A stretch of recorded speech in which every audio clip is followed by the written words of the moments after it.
Hey everyone, and welcome back to another video. And in this video, I just wanted to go over this review on my Gear Aid Hero clip. So I've had this for quite some time now, and I'd say it's absolutely fantastic.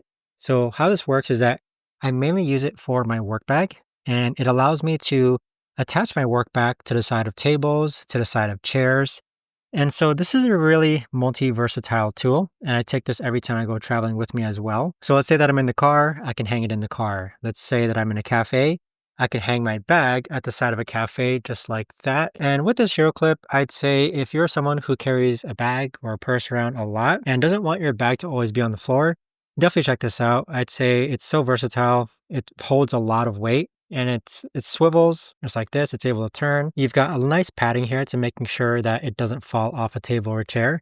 And the clip itself, sometimes I'll attach like my water bottle to here as well. And I've had no problems with this whatsoever.